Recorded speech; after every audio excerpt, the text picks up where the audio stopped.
Bonjour à toutes et à tous, c'est Ahmed, j'espère que vous allez bien, j'espère que vous avez apprécié la vidéo d'hier. On va parler Bitcoin, quelques divergences qui sont en train de se mettre en place, notamment en 4 heures, on va bien sûr les analyser ensemble, voir ce qu'on pourrait potentiellement en tirer. On va parler des indices qui retrouvent quelques couleurs, pas mal de news, beaucoup de FUD, évidemment, qui vont continuer à accompagner et alimenter ce narratif plutôt baissier.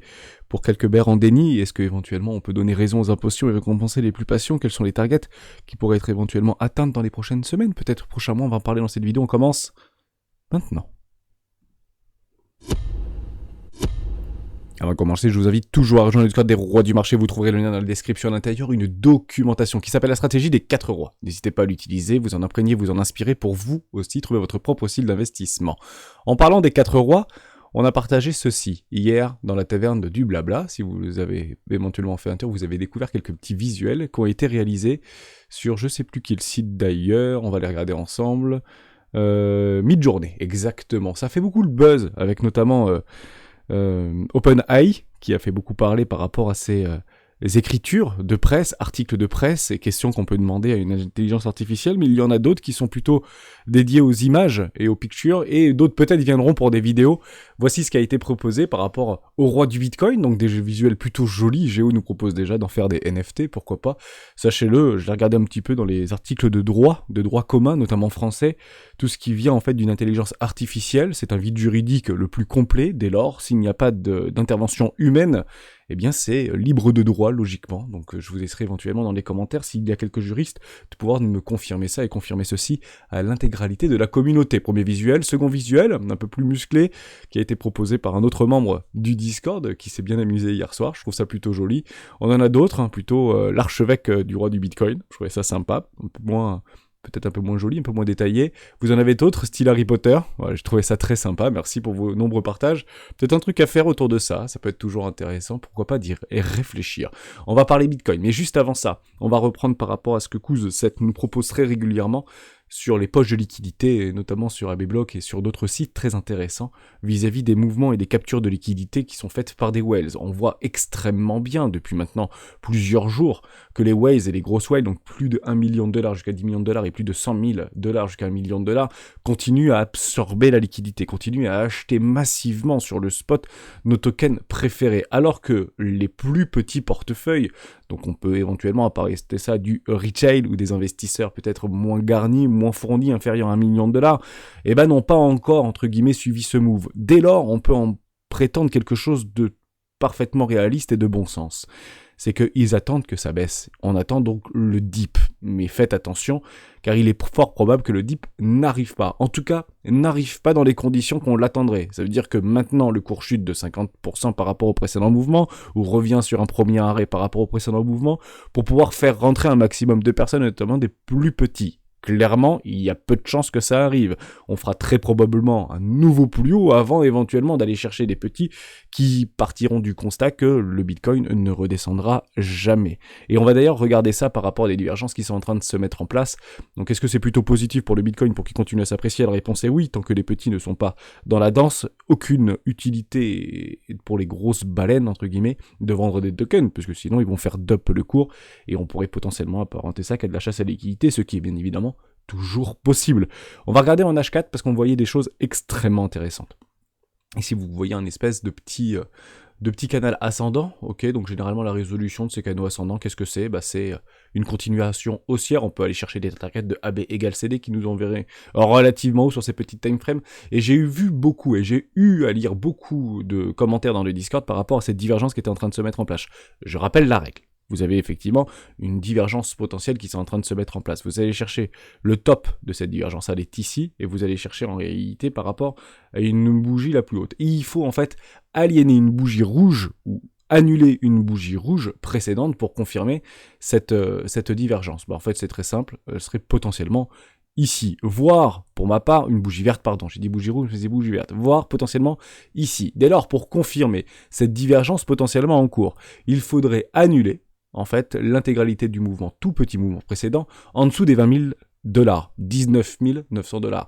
Si le cours fait quelque chose comme ça, à ce moment-là, votre divergence serait potentiellement validée, baissière, ici. Ok? Tant qu'on ne vient pas à récupérer sous les 20 000 dollars, il n'y a pas de divergence. Elle ne sera donc que potentiel. Ça diverge, évidemment, on trouve client pour pouvoir vendre généralement sur des clusters ou sur des résistances complètement logiques, on a piégé de la liquidité, on est venu chercher de la liquidité, c'est normal qu'on trouve client ici et que des personnes qui ont acheté plus bas commencent à prendre des profits pour pouvoir se couvrir, protéger leur position, en tout cas prendre les profits lorsqu'ils se présentent. Mais les petits, est-ce que les petits vendent? C'est ce qu'on est en train d'observer. Les petits n'ont pas acheté plus bas et commencent à vendre leur bas qu'ils avaient précédemment.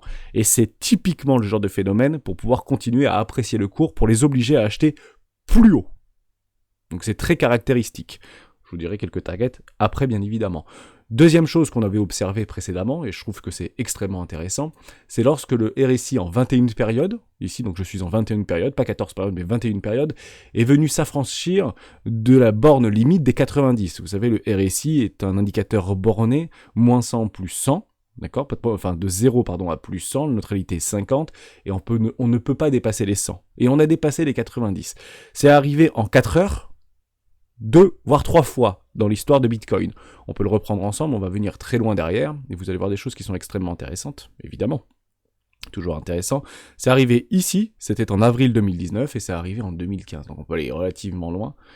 Et on va regarder ce que ça donne par rapport au cours. Voilà, ici, en novembre 2015. Ok, on va prendre novembre 2015. On avait fait une espèce d'explosion haussière. Donc ça fait très très longtemps, hein. Il y avait beaucoup moins d'échangeurs, c'était beaucoup moins liquide, les contrats futurs n'existaient pas, etc., etc. Et effectivement, on avait bien retracé de moitié, en moitié moins de temps. Hein, on peut le prendre comme ça, on avait bien retracé de moins 50% pour restructurer quelque chose et continuer à s'apprécier très fort. Et c'était en fait le début et le commencement d'un énorme bull run quelques mois avant le halving pour aller chercher les fameux 17 000 $.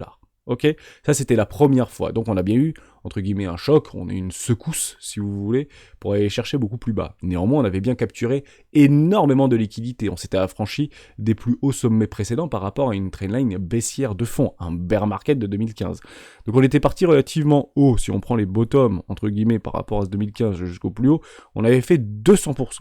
Ok, les performances futures ne reflètent rien, bien évidemment, les performances passées ne reflètent rien, les performances futures, on le sait, il n'y a aucun problème avec ça. On le reprend par rapport à ce qui s'était passé ici en 2018. Et beaucoup s'accordent à dire qu'on revient souvent dans le passé et on regarde de plus en plus, bien que moi j'étais depuis très longtemps et je suis toujours en ce qui se passe en 2015 par rapport aux données on-chain et par rapport aux données graphiques, chartistes si vous voulez, d'autres diront qu'on est plutôt en 2018, pas de problème avec ça, dès lors, et ben voilà ce qui s'est passé en 2018. On s'était affranchi, on a vu cette fameuse rupture haussière, on avait continué à s'apprécier, on avait ce petit canal ascendant, on essaye de venir chercher les pressants en lot, il y a des divergences qui se mettent en place, qui ne sont absolument pas confirmées, derrière le RSI se déprécie et on fait un nouveau rallye haussier, jusqu'où zone de rechargement de vente logique ici, 13 700 $.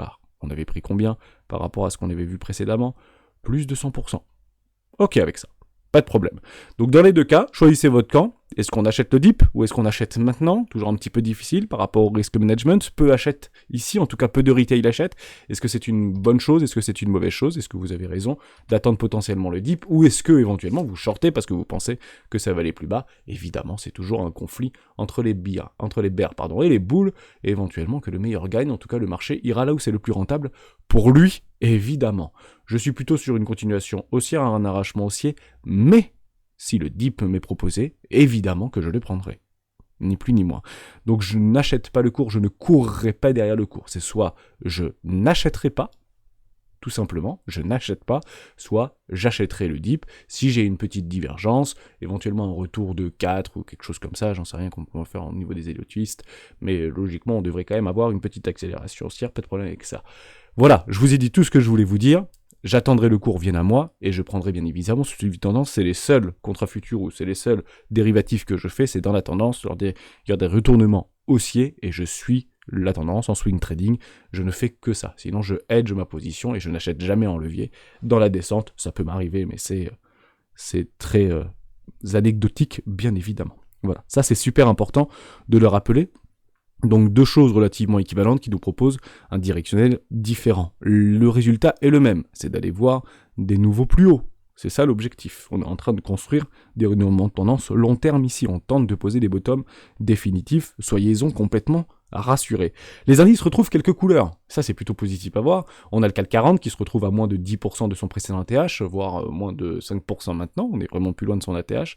Ici, si on le prend en pump, voilà, 5% de l'ATH côté 440. Le Dow Jones également, qui continue à prendre des couleurs avec une petite trendline qui a parfaitement été breakée. On vient de faire le petit pullback sur la trendline. On n'arrive quasiment pas sur le premier arrêt et potentiellement aller chercher un nouveau sommet. On a le S&P 500 qui a clôturé au-dessus de son oblique précédente, juste ici, on peut le voir d'ailleurs en weekly, c'est plutôt propre, ou en daily, ou en weekly, c'est exactement la même chose. On a bien break, à peu de choses près, on a bien clôturé juste ici, au-dessus de la précédente oblique, donc est-ce qu'on va se faire rejeter, ou est-ce que potentiellement on va avoir un nouveau sommet? Je pense que après 4 backtests, dont 2, 3, 4, 5, jamais 506 ou jamais 405, donc dès lors on va probablement vendre ici cette oblique et peut-être que le marché est relativement mûr maintenant pour pouvoir nous faire un arrachement haussier. Ça peut partir très fort sur les indices, sur les S&P 500, faites extrêmement attention. Généralement les obliques ne sont pas des prises de décision, mais ce sont des prises de profit généralement. Donc ici vous prenez vos profits de longue si vous avez acheté le dip, par rapport à cette énorme oblique d'ailleurs qui est plutôt bien respectée sur les 3800 points. C'est des trucs qu'on n'a jamais touché, hein. Pour le coup ça fait des mois et des mois que c'est en place ces trucs là, ça marche plutôt bien pour le coup, on arrive sur le premier arrêt, on clôture sur le premier arrêt, si on vient à s'affranchir, objectif zone de rechargement de vente courte, moyen terme, ici, logique, au niveau de notre S&P, toujours notre objectif de cours entre les 4300 points et les 4550 points, voilà côté indice, donc plutôt bon par rapport à ça. Pour moi, c'est pas haussier. On peut pas dire aujourd'hui que c'est haussier, qu'on a retrouvé des couleurs. Généralement, on devient haussier sur les indices quand on fait des nouveaux ATH, évidemment. On continue, très important. Avec l'USDT, vous avez aussi le DAI, vous avez tout ça par rapport aux capitalisations. Donc en fait, c'est très simple, on m'a posé cette question. Comment on voit que l'argent frais rentre? C'est très simple, c'est quand vous passez en fait de votre fiat, vous allez envoyer un virement sur votre compte exchange, donc centralisé, donc Bybit, Binance, Coinbase, etc. Et généralement, il y a un effet automatique par rapport à l'impression monétaire au niveau des stablecoins.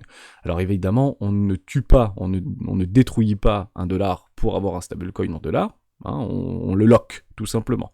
Donc si on lock des dollars, généralement on les vend pas, en tout cas ça se déprécie pas, et actuellement on voit plutôt une forme de stabilisation. Si on passe en daily, on est en stabilisation. Donc on ne voit pas encore ce type de choses.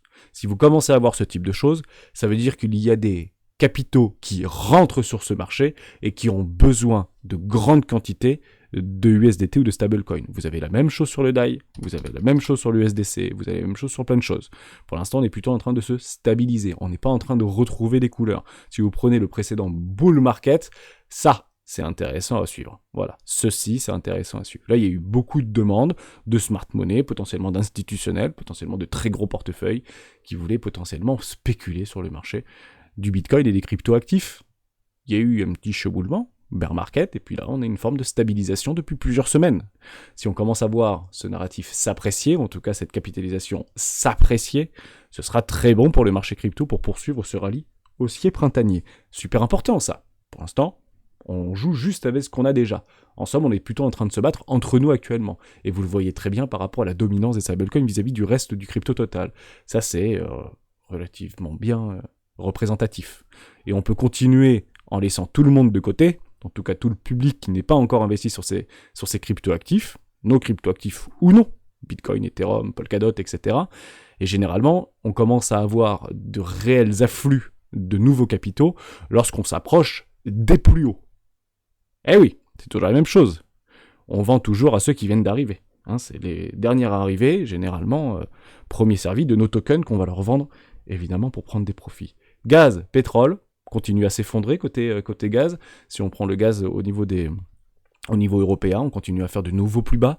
Dommage, l'hiver est doux, on ne pouvait malheureusement pas le prédire. Madame Irma, comme Madame Météo, ne pouvait pas savoir qu'on allait avoir un hiver un tout petit peu plus doux, donc on a acheté notre gaz, notamment en Europe, plein pot.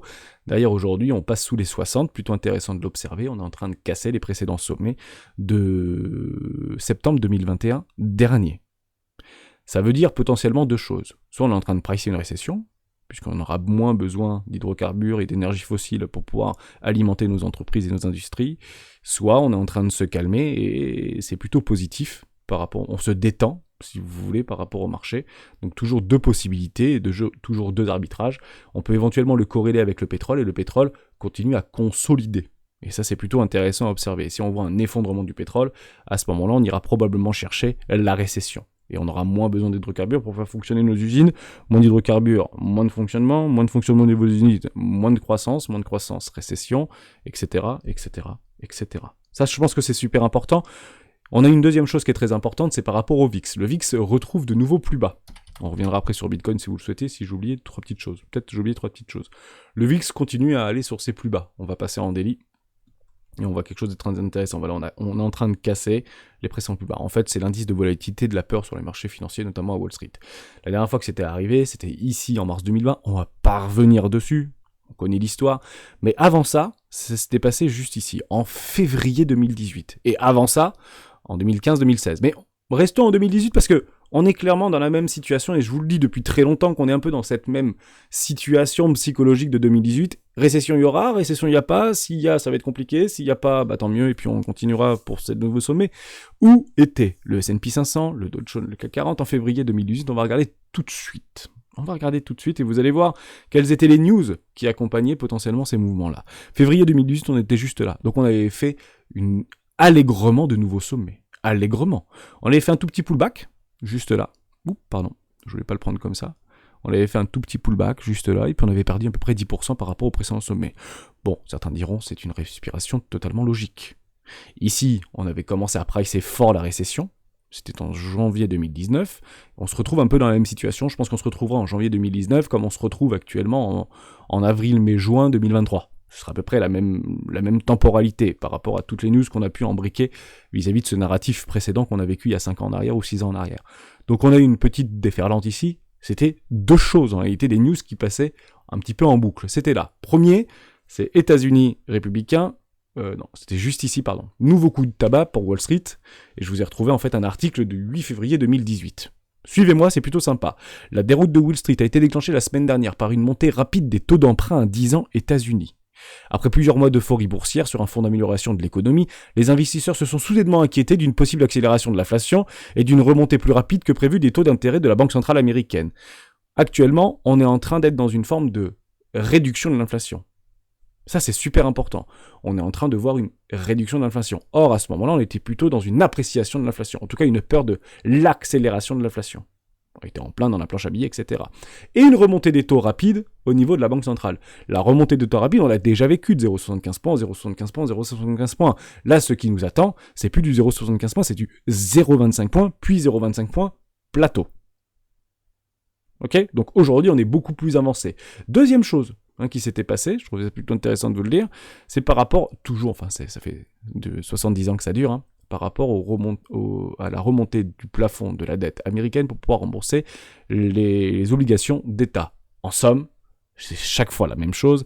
Est-ce que les Américains vont oui ou non pouvoir rembourser leur dette, ou est-ce que depuis la première fois de l'histoire des États-Unis, vont-ils faire défaut de leur dette souveraine? La question reste ouverte, c'est toujours le même narratif. Alors c'est vrai qu'on s'y habitue, et que si les républicains et les démocrates ne se mettent pas d'accord, bien qu'on ait vu la fameuse pièce à 1000 milliards de dollars du trésor américain possible, bon, c'est toujours un petit peu... C'est pas farfelu, mais c'est toujours un narratif qui permet d'accompagner une forme de psychologie et une émotivité dévastatrice sur les marchés financiers pour tout investisseur. Évidemment, trader un peu moins, puisque on est moins soumis aux news, bien évidemment. Difficile de trader la news. Mais c'est quelque chose qu'on commence on s'y habitue de plus en plus, en réalité, à cette remontée au niveau du plafond de la dette. Et c'est exactement sur ce quoi on s'était penché également en février 2018. Mais c'est la même chose aujourd'hui. États-Unis, républicains et démocrates s'empoignent face au risque de défaut de la dette. Bon, qu'est-ce qu'ils cherchent à faire par rapport à ce fameux plafond de la dette? Les démocrates sont au pouvoir. Pas de problème avec ça. D'ailleurs, vous allez chercher, en fait, ceci. Les dépenses sont autonomes, hors de contrôle. Il n'y a aucune supervision. On ne peut pas continuer ainsi, déclare McCarthy. Nous devons changer de manière de dépenser. En fait, vous prenez copier-coller et tous les ans vous mettez la même chose, c'est à peu près ça. Côté démocrate, l'élu Pennsylvania, membre de la commission du budget de la Chambre, a jugé Madame Yellen, extrêmement préoccupante, accusant les républicains d'estimer normal de prendre en otage notre économie pour imposer des réformes extrémistes et impopulaires. C'est ça, c'est que de la politique en réalité. Donne-moi ce que je veux, rends-moi ce que tu as, et puis on s'aligne, et c'était avec Trump, c'était exactement la même chose, avec Biden, c'est exactement la même chose, et c'est un chassé-croisé. Néanmoins, on peut le dire dans cette vidéo, que se passerait-il si c'est réellement pas voté, et les Américains font défaut? Eh ben vous aurez un super signe noir.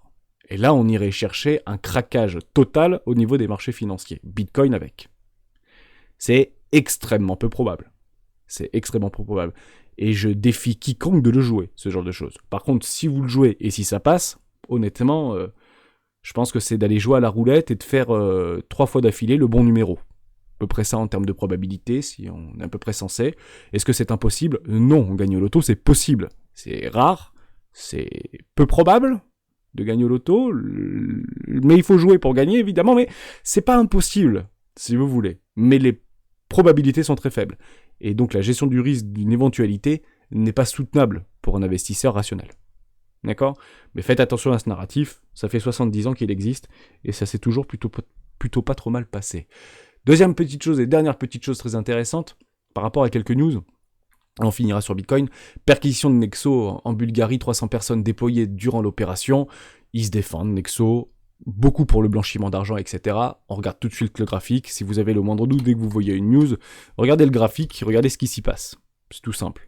Donc oui, il surperforme pas notre ami Nexo, je dis pas du tout le contraire, mais est-ce que pour ça il s'effondre? Non, il ne s'effondre pas, on attend. On calcule, on analyse via news. News, il y a, les FUD sont déjà passés. Ça sert strictement à rien de vendre ici, puisque si la news avait été avérée, à ce moment-là, on aurait eu un fort décrochage. Donc je ne dis pas que ça ne peut pas arriver, mais je dis juste, faites très attention, en fait, à ce narratif baissier, qui va en fait sniper beaucoup de nos cryptoactifs préférés. Je ne dis pas que c'est une bonne crypto Nexo ou quoi que ce soit, hein. Faites vos propres recherches, bien évidemment.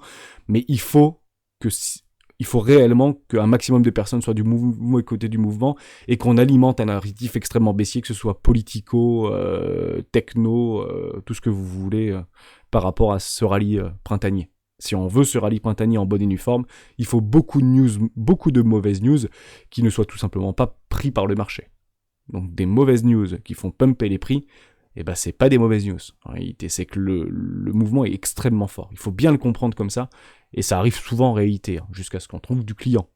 Je pense que les clients, on commencera à les trouver très proches des 33 000 $, 36 000 $, à mon avis. Je pense que c'est à peu près les objectifs cibles de la smart money. Pourquoi je vous dis ça? Bah, première chose, c'est que on voit des personnes qui continuent notamment sur Deribit, qui continuent à exploser au niveau des open interest. Ça faisait longtemps qu'on n'avait pas vu ça, une explosion comme ça au niveau des open interest. La dernière fois, c'était juste avant le crack au niveau de FTX. Et vous l'aviez avant, c'était juste ici également. Vous avez vu des jolis rallyes, juste là. Quand on avait retourné, on est parti chercher le nouvel ATH. Et également juste là, quand on avait structuré des magnifiques W-Weekly dans des W-Weekly qu'on avait clôturé au-dessus du premier arrêt, dans du suivi de tendance, vous avez vu une forte appréciation au niveau des open interest. Bon, en gros, la smart money se positionne. Et elle se positionne pas en short ici. Et vous avez des clusters qui se sont positionnés juste ici, vous voyez ici, hein, c'est très représentatif. Hein. Vous avez des orbes qui ont été empilés entre les 32 300 $ et les 37 500 $. Ok, là il y a du client. On peut partir au niveau de Coinbase. Je vous l'avais dit depuis très longtemps, je vous dis, on ne fera pas gagner ces gens-là, en tout cas je doute qu'on fait gagner ces gens-là, et ce sera très dur à passer, même s'il y a un signonard, on n'ira très probablement pas à 9 000 $, mais encore une fois, on n'en sait rien, hein, bien évidemment, mais vous avez beaucoup d'ordres en fait qui se sont annulés ici. Ouais, il y a beaucoup d'ordres limites qui ont été annulés, donc deux possibilités, soit on attend un dip pour en racheter sur le dip, soit les gens qui n'ont pas acheté ici ont acheté plus haut, ni plus ni moins. Hein, c'est toujours la même chose, toujours la même mécanique. L'objectif des gens qui attendent d'acheter plus bas sont contraints et forcés d'acheter plus haut, puisque vous êtes encore une fois dans un acte d'achat potentiel imminent. Donc le besoin est créé. Oui, je pose un ordre en limite sur Bitcoin. Si vous posez un ordre en limite sur Bitcoin à 14 732 $, c'est que vous avez envie d'acheter du Bitcoin au prix auquel vous avez défini, mais si ce prix ne vous est pas offert, eh ben malheureusement, on est tenté de courir derrière le prix et d'acheter plus cher, ni plus ni moins. On finit juste sur pas mal de petites choses très intéressantes au niveau de Bitcoin qu'on peut regarder ensemble vis-à-vis du weekly sur Ichimoku Kinkoyo. Moi, je trouve ça plutôt intéressant, et ça vous permet peut-être d'aller encadrer des longues là-dedans. En tout cas, moi, j'encadrerai des longues là-dedans. Donc, on va regarder au niveau du risque management, sous la précédente structure. On peut venir m'attraper dessus. Hein. Si j'achète maintenant, j'ai une target grosso modo 36 000 $ à peu près, 38 000 $. Voilà, on va dire là-dedans. Allez, on va prendre par rapport aux précédentes clôtures de bougie juste ici. Donc, chacun son objectif, bien évidemment. Hein. On peut pricer les 38 000 $ là-dedans. Je trouve que c'est pas complètement délirant. 15 400 $. Voilà. Et ici, on va chercher notre risque-récompense. Si j'achète maintenant, j'ai un risque-récompense de 3. Alors ce sera moins de 3 parce qu'il y a toujours des tech profits partiels qui sont prenables, bien évidemment. Donc ici, vous avez potentiellement un tech profit à prendre. Après, vous aurez beaucoup de confluence sur des petites time frames, que ce soit les Elotis, des extensions Fibonacci, etc. Vous avez potentiellement ici un tech profit à prendre par rapport à cet oblique, par rapport à la Tenkan-Kinjun ici, et vous avez ici potentiellement l'objectif final. Donc 3 tech profits possibles, généralement vous doublez, si vous arrivez vos premières targets, on enlève le stop directement par rapport à son prix d'entrée, plutôt intéressant, et vous avez un risque-récompense de 1 pour 3, 1 pour 5, 1 pour 6, 1 pour 7, et ce qui est intéressant, c'est toujours la même chose, je vais revenir en arrière, ici, voilà, plus on fait le dip, et plus votre risque-récompense s'apprécie, tout simplement. Donc j'aurais potentiellement, moi, bien envie d'acheter sur les 18 500 $. Pourquoi les 18 500 $? J'ai toujours mes options qui sont positionnées ici, j'ai un max swing price pour le 27 prochain, à 18 000 $, me semble-t-il, voilà, 18 000 $, donc je pense qu'on peut potentiellement s'y rapprocher. Si on ne s'y rapproche pas, si on accélère, ça ne fera que alimenter la hausse. Pourquoi? Parce que les market makers et les brokers n'achèteront pas du Bitcoin à 40 000 $ pour pouvoir le vendre à ceux qui ont potentiellement positionné à 18 000 $. Ont une promesse d'achat sur un Bitcoin à 18 000 $. Généralement, s'ils voient que ça s'engrossit, ça part très fort, ça déboucle très fort les positions, on se couvre avec beaucoup de liquidation de vendeurs à découvert, et on va leur filer, et puis il y aura éventuellement un décalage de 200-300 millions de $, mais c'est le jeu, c'est comme ça, hein, évidemment, et puis généralement, quand on n'arrive pas à tenir, c'est ce qu'on avait vu d'ailleurs précédemment dans la baisse, je vous avais dit, je doute qu'on clôture en dessous des 20 000 $, ou je doute qu'on clôture en dessous des 17 000 $ ou des 19 000 $, et finalement, on s'est retrouvé très bas. Beaucoup plus bas que bas. Donc on vend beaucoup plus ou on achète beaucoup plus lorsqu'on est très éloigné au niveau que c'est max price. Mais on a du temps encore, hein. Quasiment 10 jours exactement pour aller potentiellement retourner sur ce max price. Je ne dis pas qu'on va y aller. Si on n'y va pas, je ne le jouerai pas. Si on y va, j'achèterai le dip. Vous savez exactement ce que j'aurai à faire. Je peux bien sûr me tromper. Jamais plus de 1% de nos potentiels d'investissement ou de notre capital d'investissement dans une idée de trade, bien évidemment. Donc je voudrais mettre, je sais pas moi, 250 € sur un levier x 4, 5, 6 pour 15%, 16% de risque récompense. Et puis en avant gagnant, on verra bien ce qui se passe, évidemment. J'ai dit tout ce que je voulais vous dire. Juste une petite chose par rapport au live.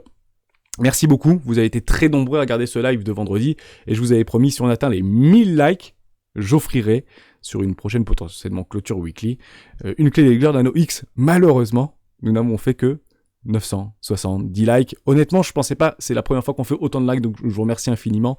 Je le dis souvent, mais n'hésitez pas à liker la vidéo, ça permet de booster l'algorithme de YouTube, de vous abonner. Vous êtes 30-40% à regarder les vidéos au quotidien et ne pas être abonné, donc peut-être que vous n'avez pas de compte Google, etc. Ça prend quelques secondes pour pouvoir le créer, et puis créer d'ailleurs des boîtes mail entre guillemets poubelles, si vous voulez, pour vous inscrire sur plein de sites un petit peu, et que vous allez recevoir 1000 pubs, vous connaissez un peu l'histoire. Ça prend 10 secondes chrono pour créer une adresse Gmail. N'hésitez pas à le faire et rejoignez-nous dans la communauté ou dans les abonnements au niveau de YouTube. Demain, très important, vous aurez un interview que j'ai réalisé avec Clément, Country Manager chez Bybit. On avait déjà vu, rappelez-vous, il y a quelques mois en arrière, donc il y a 6 mois en arrière, une vidéo sur Bybit, l'échange le plus prometteur au monde. On pose des questions sur comment s'est passée l'année 2022, sur potentiellement des targets, sur des choses très intéressantes, sur des nouveautés qui vont arriver, sur des choses que personne ne connaît. J'ai réussi à attraper 2 exclusivités, j'espère que ça vous plaira. La vidéo sera longue demain, je la posterai donc à 7h du matin. Pour ceux qui sont dans les transports et qui vont travailler, qui ont un petit peu de route dans les transports, vous pouvez l'écouter en fond, hein. C'est clairement un interview, c'est un hama. J'espère que ça vous plaira, ça dure un peu plus d'1 heure. N'hésitez pas à être nombreux à l'écouter, même si Bybit ne vous intéresse pas directement, c'est toujours intéressant puisque c'est très challengeant par rapport aux autres acteurs du marché, et ils sont un peu dans la même direction, hein. Ils sont très à l'unisson. Vous pouvez potentiellement, et j'espère réellement que ça vous plaira, toujours un petit bonus, 25 $ sur les contrats futurs, jusqu'à la fin du mois. N'hésitez pas à participer, si vous vous inscrivez avec le lien qui est directement dans la description de cette vidéo, s'inscrire à l'événement, pensez-y, comme ça vous recevez 25 $ en bonus sur les contrats futurs pour pouvoir augmenter votre marge. Ça peut être peut-être intéressant, pas de conseil en investissement, c'est toujours la même chose, mais plutôt intéressant de le faire dans un suivi de tendance haussier. C'est beaucoup plus facile d'acheter du Bitcoin, même à levier, plutôt que de le vendre. Et même si vous êtes dans la tendance, c'est beaucoup plus naturel psychologiquement d'acheter pour revendre plus haut. Merci à toutes et à tous d'avoir suivi cette vidéo jusqu'au bout. J'espère que j'ai rien oublié. On se retrouve demain sur cette vidéo d'interview et jeudi potentiellement pour reprendre quelques crypto-actifs. Et on verra bien ce qui se sera passé d'ici là, en sachant que demain vous avez le CPI au niveau de l'Europe. Discours jeudi de Christine Lagarde. On attendra tout ça avec une grande impatience, peut-être un petit peu de fluctuation au niveau du forex, au niveau des paires euro-dollar, etc. On sera très vigilant. On discute de tout ça jeudi. Je vous souhaite une excellente journée. Ciao.